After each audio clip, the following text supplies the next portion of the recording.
The belief that government has both the responsibility and the power to promote equality of income has become an article of religious faith. It takes about as much daring these days to question the virtues of egalitarianism as it used to take to question the virtues of motherhood. Like most religious beliefs, and the reason why it is to be called a religious belief, this one is unexamined and preached rather more than it is practiced.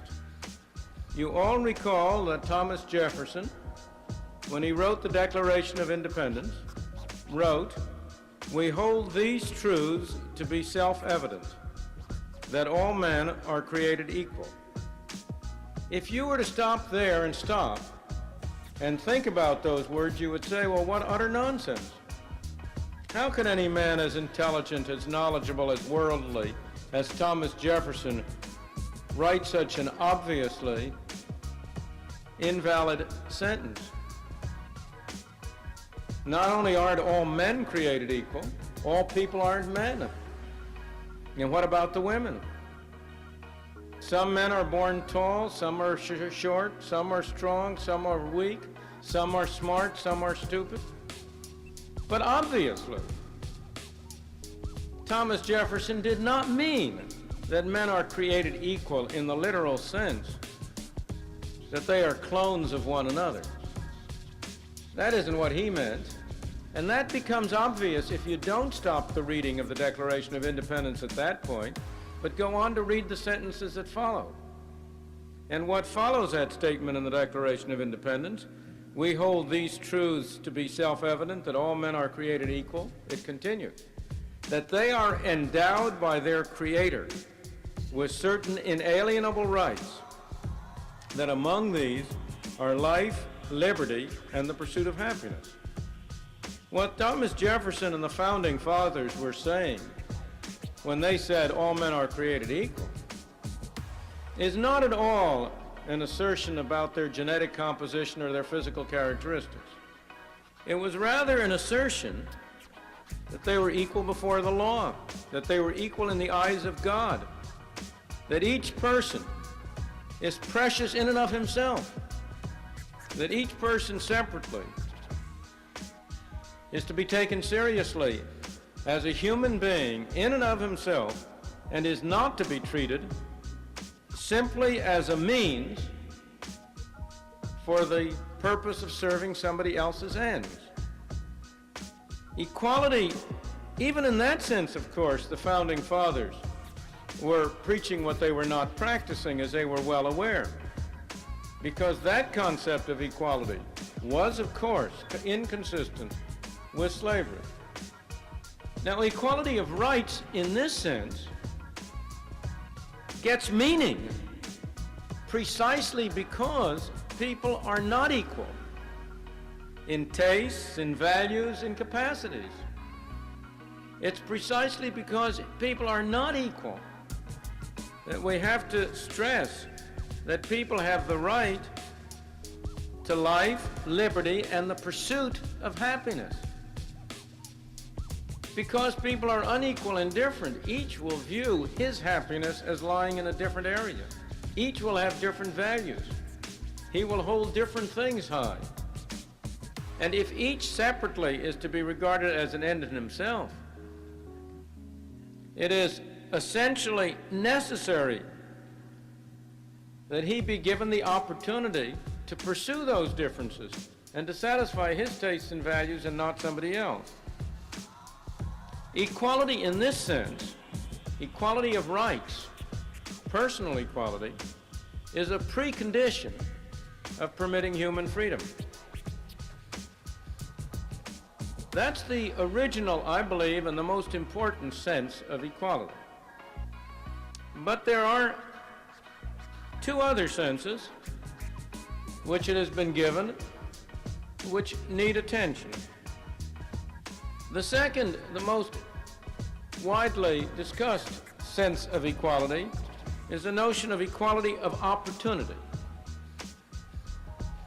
All of us are accustomed to saying, well, of course, men aren't equal, but they should run a fair race. We want people to have equality of opportunity. Now, in any literal sense, that's just as impossible as is physical genetic equality. I have one child who is born with sight, and another child who is born blind. What can it mean to say that they shall have equality of opportunity? Their opportunities are unequal. I have children who are born in the United States of America, a great country, a wealthy country with many openings. I have children who are born, let us say, in India, or in China, or in Russia, or in any one of a dozen other places in the world. What can it possibly mean to say that their opportunities are equal? Within a single country, some children are lucky enough to have parents who are concerned about them, who give them a background of culture and understanding and schooling and education. Other children are born so unfortunate as not to have the same quality of parents. There is no way in any literal sense you can achieve equality of opportunity. And yet, the concept has a meaning and a significance. What we really mean by it, I believe, is not the literal sense that people shall have equal opportunities, because that's impossible. What we really mean is something else. The meaning of equality of opportunity in this sense is that there shall be no arbitrary obstacles placed to prevent people from achieving those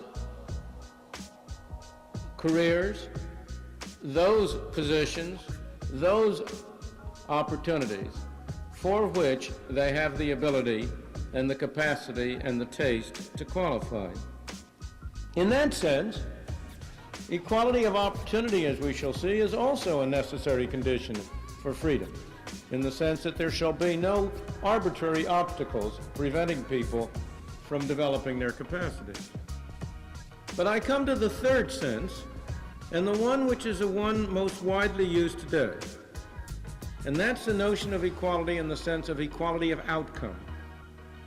Equality of outcome is clearly inconsistent and contradictory to equality of opportunity of the kind we've just been talking about.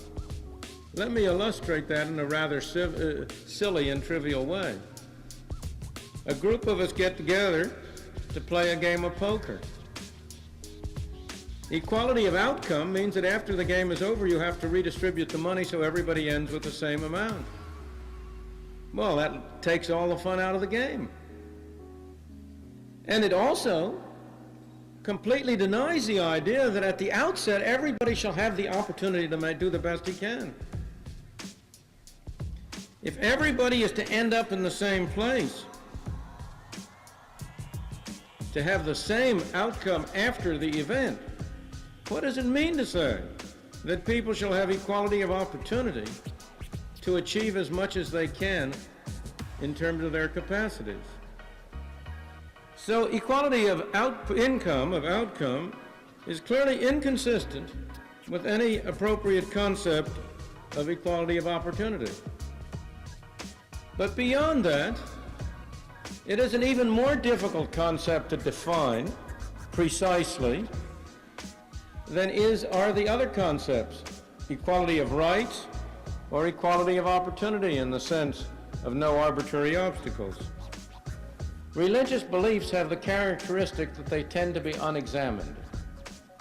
And that is the case with this concept of equality. We have many, many people preaching the religion of equality. They haven't even thought, they haven't begun to examine what do they mean by the equality of outcome. I want to turn from that to the next question, the question about the relation between equality in this sense of equality of outcome and other values that we hold. Because while people might say, gee, I'd like to see a more equal distribution of incomes, we might find that lovely, we might find it pleasing. All of us will also say, but after all, we have other values. We would also like to see people have high incomes. We want not only equality, but we want an adequate level of income. And so we have to ask, how does equality relate to efficiency? We also want to have not only equality, but also justice. How does equality relate to justice?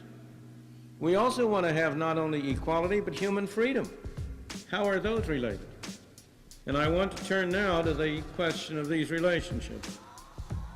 The free market, a system of voluntary cooperation among people through the market, achieves efficiency in the utilization of resources only if the people who operate in that market are paid, receive a reward in accordance with their contribution to the total output. Here is the information, the signal has gone out that the society would like to have some more blue jeans. And here's a man whose greatest skill, he's very skilled in making blue jeans, but he's now perfectly happy doing something else. Why should he move? Well, the price system leads him to move. If he is rewarded, if he gets an income in accordance with the value of what he produces. In that case, he can get a higher income by going and producing blue jeans than he can get by wherever he is now. So, a free market will produce efficiency only insofar as those who cooperate in the free market are paid in accordance with the value of what they add in the market, according to their product. Payment in accordance with product is a principle that is absolutely essential to achieve efficiency in a free market. Now, equality and this principle of efficiency does not bear a one-way relationship. There are some measures which will promote both equality and efficiency. The concept of equality in the sense of a career open to the talents, in the sense that there shall be no obstacles, no arbitrary obstacles. The removal of such obstacles will promote both efficiency and equality. If I have had the rule that only people who are born from certain classes in society shall be able to hold certain classes of jobs, and that's an arbitrary obstacle, the removal of that obstacle will promote both equality by giving greater opportunity to a wider class of people, and efficiency by enabling people to use their resources more efficiently and more effectively than they otherwise could. But those government measures that reduce the relationship between reward and output interfere with efficiency. They destroy the incentive for people to use resources most effectively. Those measures that widen equality of opportunity will promote efficiency. Those that introduce a difference between product and reward will reduce efficiency. The same thing is true about the relationship between equality and justice. Justice is in the eye of the beholder. There is no absolute standard of justice.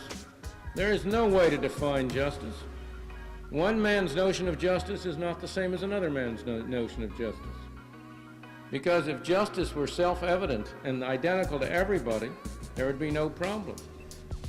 But the point is that if I am going to put justice above everything, then the only way that can work out is through a war among alternative meanings of justice. It's almost impossible to agree about justice, but you can come closer to agreeing about what is clear injustice. And here it's easier to agree about how to avoid clear injustice. And here, equality of treatment equality of outcome is sometimes required in order to avoid injustice. It is unjust for two people who are essentially in the same position to be treated differently. Equals should be treated equally. And that kind of injustice can only be avoided by equality. However, equality may also conflict. It is unjust if a thief and his victim are treated equally. Unequal treatment is needed for justice. It is unjust for a lazy man and a hard worker to be rewarded equally. Justice there requires difference. But the most important conflict, and the one I really want to stress, because I believe it is a fundamental one, is the conflict between equality and liberty. Equality in the sense of equality before the law, in Thomas Jefferson's sense, is a precondition for freedom and liberty. But imposed equality of outcome clearly conflicts with liberty. You can bring that out most clearly by taking the extreme case. Suppose everybody was going to end up having the same amount of goods and services regardless of what happened. Everybody was going to have the same amount of food, the same amount of clothing, the same amount of housing. How would it be decided who would do what work? How do you, under those circumstances, allocate jobs? Who sweeps the streets? Who directs the traffic? Who teaches the classes? Who flies the airplanes? If everybody's going to end up being exactly equal, you're not going to have very many volunteers for sweeping streets. And I suspect there might be one or two other jobs for which you would not have many volunteers. It is obvious that if everybody is going to end up equally, then only coercion and force, order, command, could assign people to jobs. But then what happens to the equality you started with? Is the man who gives orders equal to the man who takes the orders? Are you not in that wonderful position that George Orwell described so well in Animal Farm, in which everybody is equal, but some are more equal than others? Perfect equality is a myth that you cannot achieve complete equality without utterly destroying liberty, without destroying freedom. That inequality of outcome, a final product, is in many cases the other side of freedom. Now, once you put it this way, it becomes absolutely clear that, people don't really want equality of outcome. That's a bunch of nonsense. People may talk as if they want equality of outcome, as if they are egalitarians, but nobody believes it. If the people who preached equality really wanted equality, there is nothing in the world that would prevent each one of them achieving the objective himself. If he thinks you ought to have equality in the country as a whole, the statistics are available for him to figure out the average income every man in the country has, on the average. And if he has more than that, for him to take the excess and distribute it. He will be achieving equality. He will be making his own contribution to equality. If he believes that what you ought to have is equality world over, well, then he could keep $75 or $100 or $200 a year for himself and give the rest around the world to deserving objects of charity. If I ask today, what are the major sources of poverty for the disadvantaged in this country? If you examine that question, you will find that the major sources, the major creator of poverty has been the U.S. government and local governments. If I take the class that is most noted, that we are likely to talk about, in what respect are the poor in the center ghettos of our big cities most disadvantaged? In what respect are the poor blacks worst off? There is no doubt what the answer is. The respect they are most disadvantaged is in the kind of schooling they can get. Why? Because the schools are run by the government. First of all, we give them a whammy in not letting them get decent training to have skills to work, and then we say, you don't have good skills, you aren't worth much in the marketplace. We want to make sure you are really not getting jobs, and so we will impose a minimum wage rate that will make sure that you're not worth anybody's while to hire. It requires an employer to discriminate against anybody who has low skills. So our government schools give them low skills, and our government minimum wage laws deny them a job to get on the job training. Our government laws promote and defend the restrictive practices of trade unions, which have been another source of reduced opportunity to improve their lot on the part of low-income groups. We have a welfare system in the United States which has encouraged people to stay in the area of poverty, to become poor and to stay poor. The alleged intentions are excellent, but the actual outcome is very different from the intentions. So on the one end, governmental programs, many enacted in the name of helping the poor, have in fact been a source of poverty for the disadvantaged. My final conclusion: any society that puts equality ahead of freedom will end up with neither equality nor freedom. Any society that puts equality before freedom will end up with neither. On the other hand, a society that puts freedom first will, as a happy byproduct, end up both with greater freedom and greater equality. It will be a byproduct, but it will not be an accident. It will not be an accident because a free society releases the energies and the abilities of people to pursue their own objectives. It thus prevents some people from arbitrarily holding down other people. It thus prevents people from achieving positions of privilege and maintaining it permanently. So a society that puts freedom first will, by no accident, but as a happy byproduct, achieve, in my opinion, both greater freedom and greater equality. Thank you.